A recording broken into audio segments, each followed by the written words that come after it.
太熟悉，熟悉到没有想到说，原来它背后是有一段移民的故事。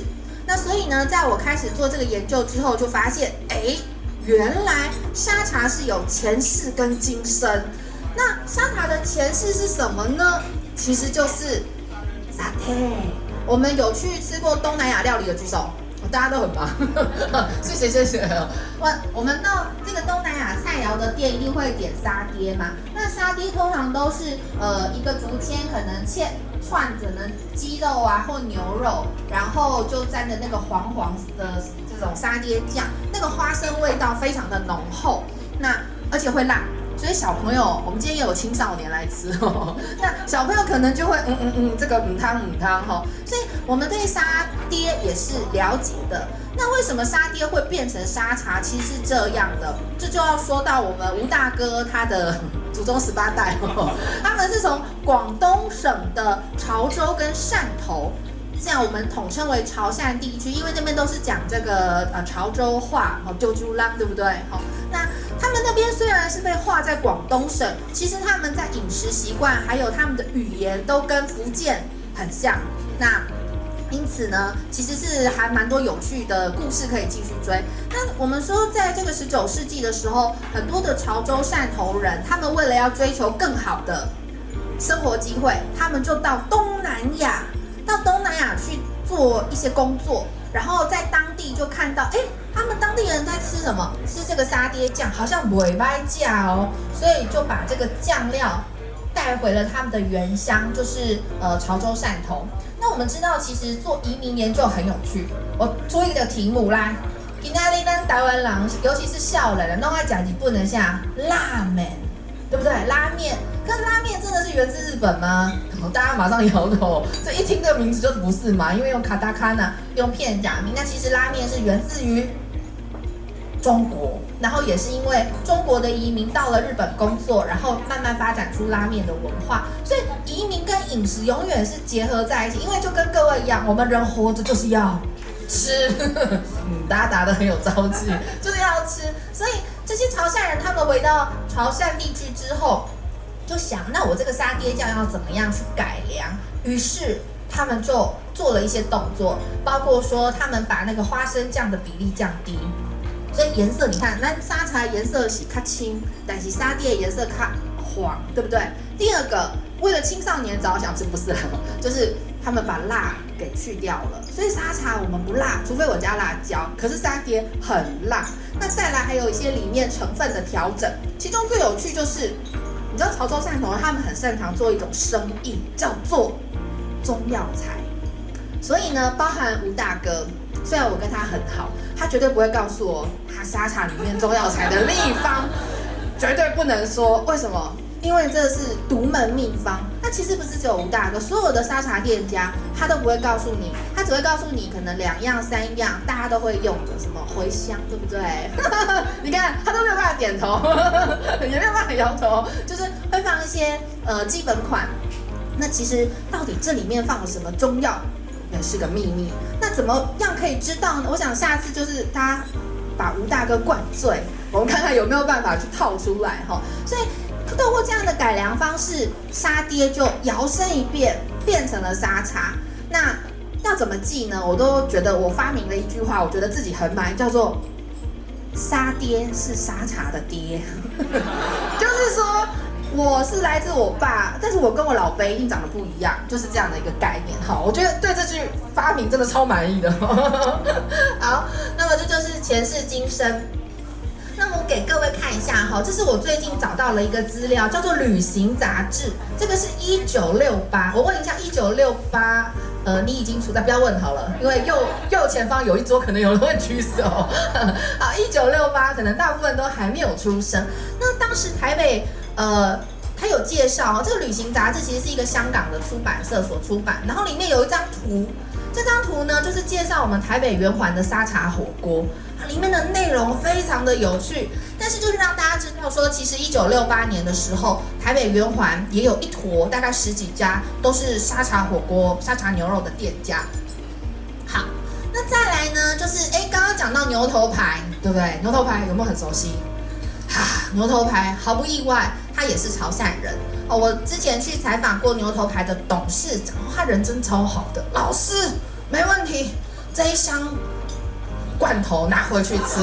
哇，害我吃了很久，还要分证亲朋好友，因为真的还蛮多。那个刘振佑董事长非常的大方。那这一次在我们这本沙茶的专书，他也老师没问题，我来赞助啊，多少我就不要讲了。反正就是一个宅心仁厚的这个大姐。好，那没有毫无疑问，他们是潮汕人。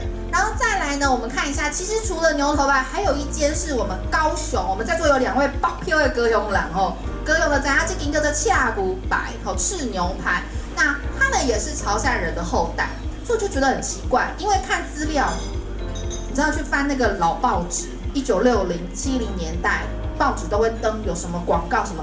我跟你讲，所有跟沙茶酱品牌有关，不是猪就是牛，什么猪王牌啊，什么牌，就是很奇怪，都是动物就对了哈。好，再来呢，我们今天也有屏东人哈，我屏东我骄傲，对不对？然后屏东的新源这个火锅，我想也非常的有名，它在那个夜市的那条很诡异的巷子新市巷，然后里面就聚集了3间，对不对？那个都是广东汕头沙茶火锅。那我也去拜访店家，了解他们的不是前世今生，了解他们的这个长辈，也都毫无意外，都是战后来到台湾的潮汕移民哈。有，我们台中也有这个汕头牛肉流。那它很特别的是，像我们今天在吃这个老西门的锅，我们是用电磁炉，这其实很先进。那今天呢，在这个台中的汕头牛肉流，他们强调还要用什么？要传统那个灰团，所以你一边吃的时候就会觉得哇很热，因为它那个就会一直让你觉得很热然后这是他们坚持的一个传统，他觉得说。我们就是要慢慢这样煮出来，所以时代永远很有趣。以前的人是要想办法让怎么样食物煮快一点，可是呢，现在他们都会觉得说，没有，我们要怎么样 slow food， 我们要慢食，我们现在要讲究食物的原味所以其实这个饮食的风潮是一直在改变。然后那一堆猜猜看是什么？爆米花。豆皮，对，是豆皮他们大概都会准备了成堆炸过的豆皮。那不是只有台中的店家，像我到味味香高雄很有名的店家，然后老板带我去他们的后面，我的妈呀，你知道那豆皮就像山一样高，然后老师这个用很快，2个晚上就解决了所以客人非常的多那豆皮其实是非常重要的那个汤底。好。那再来给各位看2张，这是否台中人这个是在这个《民生日报》，就是过去比较早期的报纸所看到的。我们请教一下今天我们要吃这个牛肉火锅，我们都会觉得说就是老西门啊、原乡啊、清香啊，或者可能南部也有一些著名的店家。但是你有没有想过，在日本料理店大户屋？点一个沙茶牛肉卤，感觉有一点呀系，对不对？怪怪的，可是非常有趣我就发现，在我找台中的资料的时候呢，就发现当时1970年代在卖沙茶卤，除了专门的店家，像汕头牛肉流，日本料理店，然后我想台中人都知道，还有一间那个益福堂百货公司，然后他们的7、8楼日本料理店也卖沙茶牛肉火锅，然后更好笑，这是何撒娜的守备范围了。汉城餐厅这北韩国烤肉，也是会卖沙茶牛肉火锅，所以从这样一个现象，我就推断说，当时应该沙茶牛肉火锅是一个非常热门的行业，就是热门的一个饮食，所以连这些日本料理啦，然后可能烤肉店也想说，我也来试试看，可不可以分一杯羹，让我的业绩更好。那这一点其实在其他的地区比较少看见，我觉得台中是还蛮明显的。好，说其实吃沙茶火锅，通常我们都会配什么肉？牛肉。为什么？为什么要配牛肉？其实它是有一个历程。那我先请教一下，今天在座各位一定没有人不吃牛肉 ，right？ 因为你就不会坐在这里。通常一贯道蛮多道友是都不能吃牛肉，或者是有一些是跟我说，那个听说算命的说我不能吃，为什么？我如果吃了，我这辈子永远结不了婚之类的。好，所以这是一种不吃牛。那其实还有很大众的另外一个原因，大家猜猜看是为什么？家里种田。对，谁讲话了？家里种田。那我们知道这个牛种田很辛苦，所以你就不大忍心吃它，因为你每天会见到它嘛，对不对？那劳苦功高，所以台湾农民都不吃牛肉。可是这件事情又会牵涉到另外一件事情。好，其实呢，我们过去都会觉得，牛这不就是台湾的吗？好像有一些政治人物他就会说啊，我是台湾牛，不要喜欢就本土在地啊。这个勤劳做事情，可是其实如果我们去看整个历史发展，不管黄牛或水牛，都是在台湾不同的历史时期，比如说这个水牛是跟着汉人，从福建、广东，然后黄牛是更早，就是荷兰人，他们当时就会把黄牛从印尼，然后运载到台湾来，所以其实牛并不是我们台湾本土的东西，那就是因为它很贵重，然后又要耕田，所以你当然不会把它吃掉，它就是你生财的工具。所以久而久之，台湾人就没有吃牛肉的这个习惯。可是，这个习惯到了什么时候开始发生改变？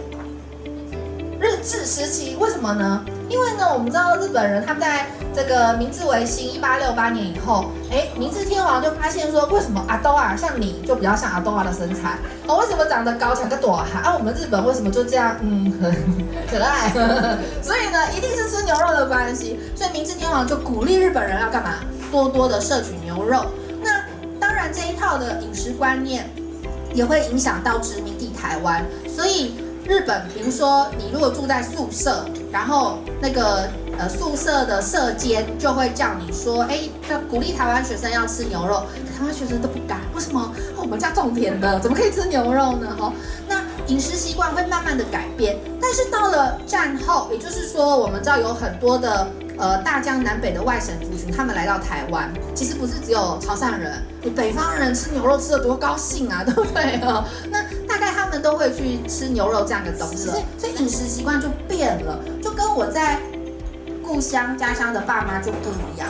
所以我一直觉得，在这本书中有一个我还觉得蛮重要的论点，就是说，在台湾人吃牛肉消费的这件事情上面，沙茶绝对是扮演一个，它不是唯一，但是是一个非常关键性的因素。其实呢，老实讲，这本书还蛮特别。那我这本书要告诉大家的就是说，没关系，沙茶不是台湾本地的，牛也不是啊，对不对？但是没有关系，他今天进到台湾，他进到台湾来之后，透过一个在地化的过程。怎么样叫做在地化的过程？像等一下吴大哥会跟我们说，你知道传统潮汕地区为什么叫沙茶火锅？就是沙茶酱是丢到火锅里面去的，也就是说你今天吃到的汤会是浓浓的沙茶酱的颜色。但是这一套东西来到台湾之后，刚才吴大哥有提到，他们发现台湾人的饮食习惯其实有受到日治时期的影响，那大家日本料理都比较清淡嘛，所以他们就会做一些改变，说安内甘那北塞我们要做一些变化。